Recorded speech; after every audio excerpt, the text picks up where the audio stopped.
નમસ્કાર વિદ્યાર્થી મિત્રો, આજના આ વર્ગમાં હું આપ સૌનું હાર્દિક સ્વાગત કરું છું. BA સેમેસ્ટર 1 ગુણ વિષય ઇતિહાસ અને BA સેમેસ્ટર 3 મુખ્ય વિષય ઇતિહાસ, જેમાં આજે આપણે આગળનો જે ટોપિક શરૂ છે ફ્રાન્સની ક્રાંતિના કારણો અને પરિણામો, તેમાં તેના પરિણામો વિશે ચર્ચા કરીશું. તેના કારણો આપણે આગળના લેક્ચરમાં પૂરા કર્યા છે. હવે આજે તેના પરિણામો વિશે જોઈએ તો પ્રશ્નોની અંદર એવું પણ પૂછી શકે કે ફ્રાન્સની રાજ્ય ક્રાંતિના પરિણામો જણાવો, અથવા તો પરિણામોની જગ્યાએ અસરો શબ્દ પણ મૂકેલો હોય, ફ્રાન્સની રાજ્ય ક્રાંતિની અસરો જણાવો. તો બંનેનો જવાબ જે છે એ એક જ થશે, એટલે કે પરિણામોનો પર્યાયવાચી શબ્દ અસરો છે. તો આ તમારા ધ્યાનમાં રાખવું છે એ જરૂરી છે. તો હવે આપણે જોઈએ તેની અસરો વિશે. તો ફ્રાન્સની અંદર જે રાજ્ય ક્રાંતિ થઈ, એ રાજ્ય ક્રાંતિનું જગતના ઇતિહાસમાં ખૂબ જ મહત્વનું સ્થાન છે એ મળેલું છે. કારણ કે એણે જગતને 3 સિદ્ધાંતો આપ્યા હતા. આપણે ચર્ચા કરી હતી કે બંધુતા, સમાનતાના જે સિદ્ધાંતો જે છે એ આપણે સ્વતંત્રતા, સમાનતા અને બંધુતાના 3 જે સિદ્ધાંતો એ તેણે આપેલા છે. તો એ વિશ્વના ઇતિહાસમાં આજે પણ એ મહત્વના ગણાય છે અને એને આધારે ઘણા બધા રાષ્ટ્રોની પ્રજાએ સ્વતંત્રતા માટે પ્રયત્નો આ સિદ્ધાંતોમાંથી કંઈક મેળવી અને એવા પ્રયત્નો કર્યા છે. તો પહેલો મુદ્દો એમાં છે ઉમરાવશાહી અને વિશિષ્ટ અધિકારોની નાબૂદી. તો 4 ઓગસ્ટની રાત્રે જે ફ્રાન્સની એસેમ્બલીની મિટિંગમાં નોયેલેસના સુધારાને માન્ય રાખીને ફ્રાન્સની પ્રજાએ શું કર્યું હતું તો કે ઉમરાવશાહી અને તેના કેટલાક વિશિષ્ટ જે અધિકારો છે તેની નાબૂદીની જાહેરાત કરી હતી 4 ઓગસ્ટના દિવસે. અને દેવળે પણ પોતાના કેટલાક જે વિશિષ્ટ અધિકારો છે એ જતા કર્યા હતા. તો આવી રીતે જે ઉમરાવશાહી જે હતી અને કેટલાક જે વિશિષ્ટ અધિકારો હતા, એ અધિકારોના પ્રજાએ શું કર્યું છે તો કહે તેમને નાબૂદ કરી દીધા છે. બંને કરવેરાની ભરવાની પણ જાહેરાત કરી. એટલે કે અત્યાર સુધી સામંતોને, ઉમરાઓને, જે ધનિકોને એ લોકો હતા, પાદરીઓને, એ લોકોને વિશિષ્ટ અધિકારોને કારણે કરવેરા ભરતા નહોતા. પરંતુ હવે ફ્રાન્સની અંદર રાજ્ય ક્રાંતિ થતાં શું થયું તો કે બંનેએ કરવેરા ભરવાની પણ જાહેરાત કરી.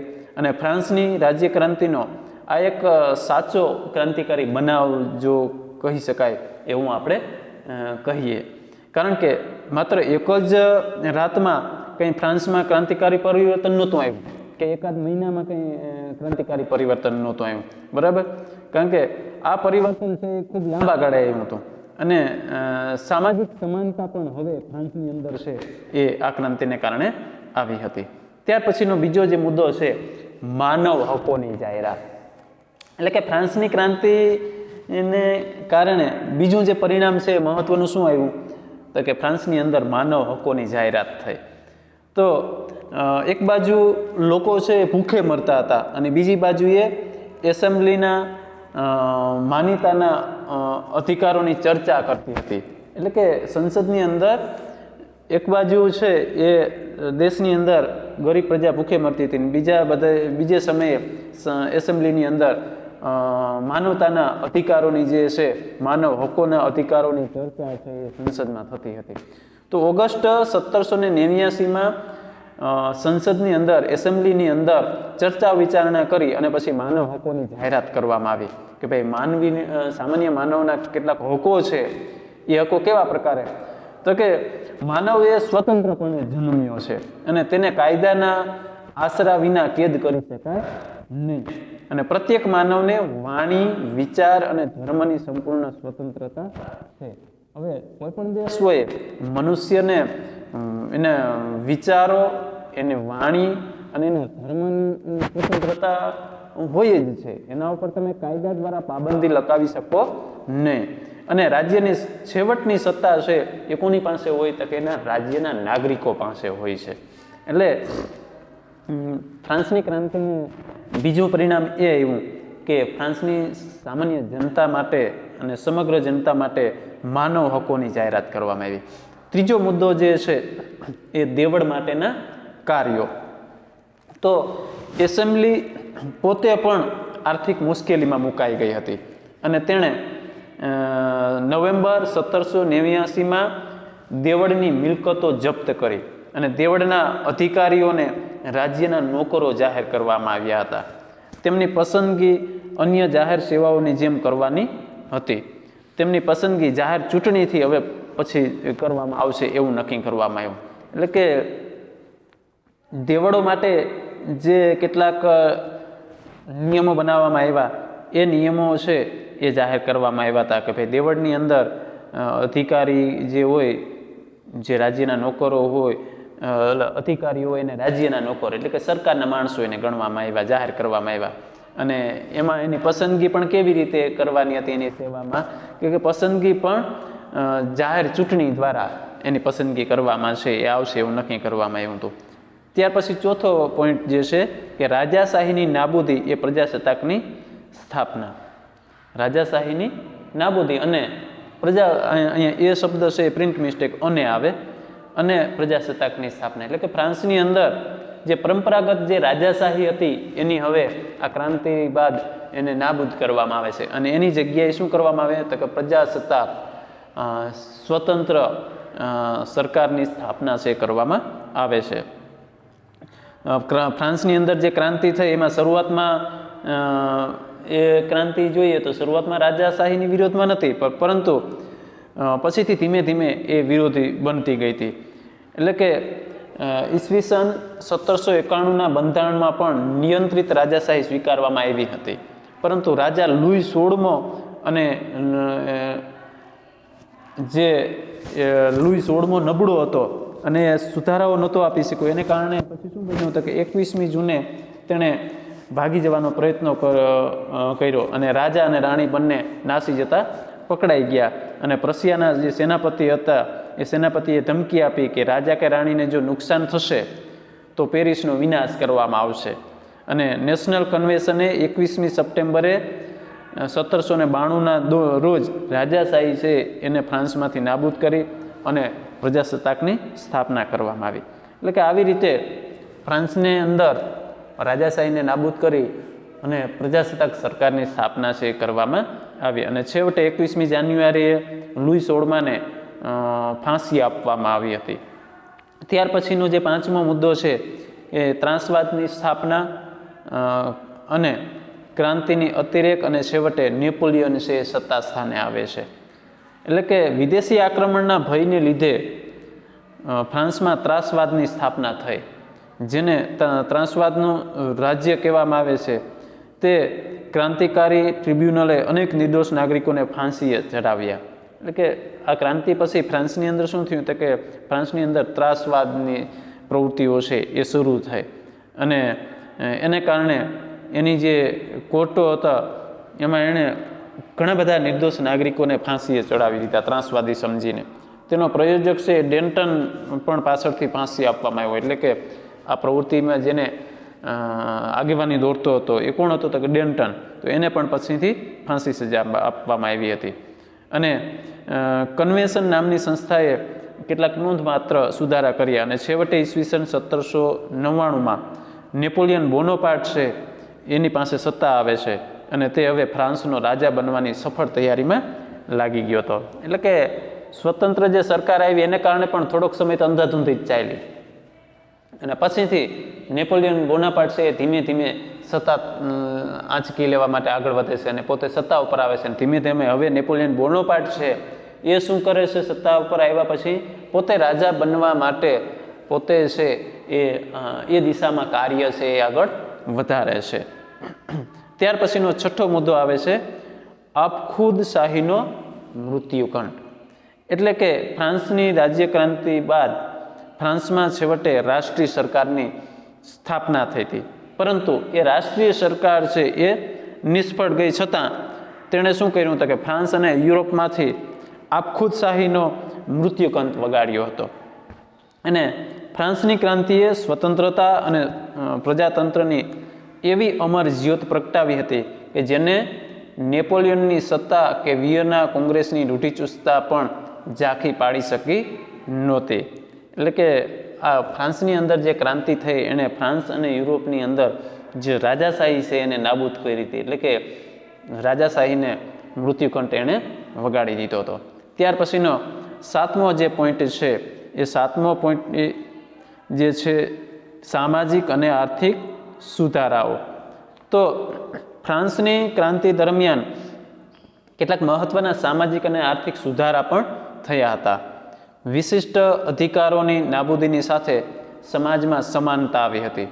નેપોલિયન બોનાપાર્ટે પણ તેમાં કોઈ ફેરફાર કર્યો નહોતો. એટલે કે નેશનલ કન્વેન્શનને હબસી ગુલામોની પ્રથાની ગેરકાનૂની ગણાવી હતી.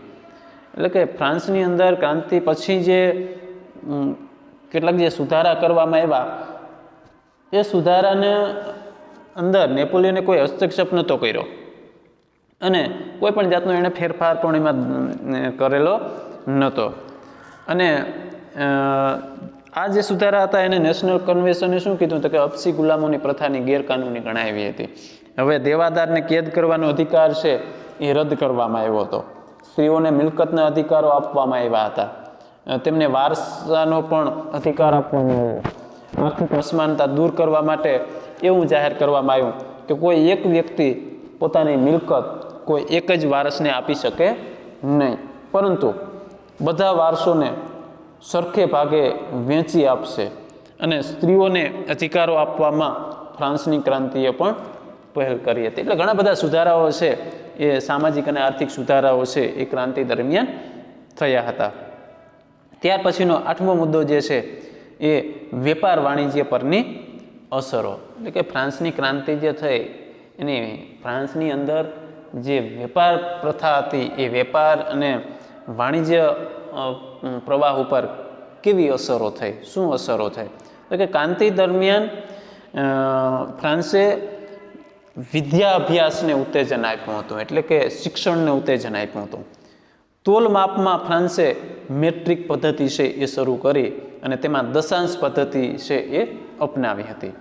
અને અંગ્રેજી ભાષા બોલનાર રાષ્ટ્રો સિવાય જગતના લગભગ બધા જ સંસ્કૃત રાષ્ટ્રોએ તેને અપનાવી છે.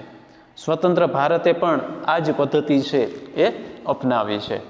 એટલે કે વેપાર વાણિજ્ય ઉપર પણ એની અસર છે એ જોવા મળે છે. ત્યાર પછી 9મો મુદ્દો જે છે એ નેપોલિયનના કાયદા સંગ્રહો. તો નેપોલિયન બોનાપાર્ટે જે કાયદાના સંગ્રહો તૈયાર કર્યા હતા તેની શરૂઆત છે એ ક્યાંથી તો કે ફ્રાન્સની ક્રાંતિ દરમિયાન જ થઈ ગઈ હતી. અને ત્રાસવાદના શાસન દરમિયાન ફ્રાન્સમાં કાયદા સંગ્રહને તૈયાર કરવાની શરૂઆત છે એ કરવામાં આવી હતી. અને તેમને તૈયાર કરવાની જવાબદારી પાછળથી નેપોલિયન બોનાપાર્ટે પૂરી કરી અને ફ્રાન્સની અને સમગ્ર માનવજાતને કાયદાના સંગ્રહો છે એ આપ્યા હતા. તો આ પણ એક ફ્રાન્સની ક્રાંતિનું પરિણામ કહેવાય. છેલ્લો 10મો જે મુદ્દો છે રાષ્ટ્રીયતા અને ઉત્તેજન. તો ફ્રાન્સની રાજ્ય ક્રાંતિ છે એ રાષ્ટ્રીય સરકારની સ્થાપના કરવામાં છેવટે ખૂબ જ નિષ્ફળ ગઈ અને ત્યાં નેપોલિયન બોનાપાર્ટની ફરીથી રાજાશાહીની સ્થાપના છે એ કરવામાં આવી અને થઈ હતી. આમ છતાં ક્રાંતિના જે મુખ્ય સિદ્ધાંતો હતા એ સિદ્ધાંતોનો ઇનકાર નહોતો થતો. એટલે કે એનો ઇનકાર થઈ શક્યો નહોતો. કયા સિદ્ધાંતો? તો કે સ્વતંત્રતા, સમાનતા અને બંધુતાના જે સિદ્ધાંત છે એ. નેપોલિયન પણ પોતાને ક્રાંતિનું બાળક કહેતો હતો. નેપોલિયન ખુદ પોતાને પણ ક્રાંતિનું બાળક કહેતો હતો. અને સ્વતંત્રતાની જ્યોતનો ફ્રાન્સની ક્રાંતિએ પ્રચાર અને પ્રસાર કર્યો હતો અને રાષ્ટ્રીયતાને ઉત્તેજન આપ્યું હતું. એટલે કે રાજાશાહી નાબૂદ થયા પછી ક્રાંતિને કારણે રાષ્ટ્રવાદની જે લહેર છે એ ફ્રાન્સમાં ઉદ્ભવી હતી. એટલે કે રાષ્ટ્રીયતાને ઉત્તેજન મળ્યું હતું.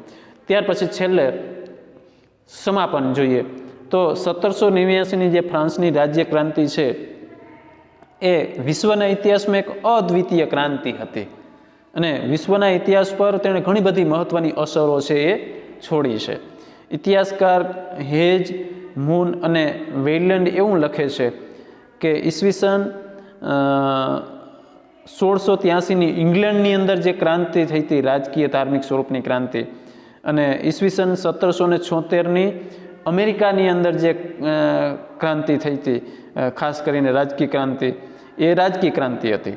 ઇંગ્લેન્ડની અંદર રાજકીય અને ધાર્મિક સ્વરૂપની ક્રાંતિ હતી.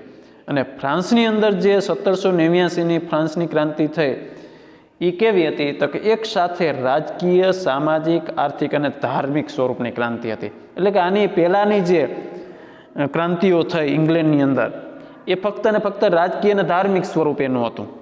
અમેરિકાની અંદર જે ક્રાંતિ થઈ 1776ની એ પણ કેવી હતી તો કે એ રાજકીય ક્રાંતિ હતી.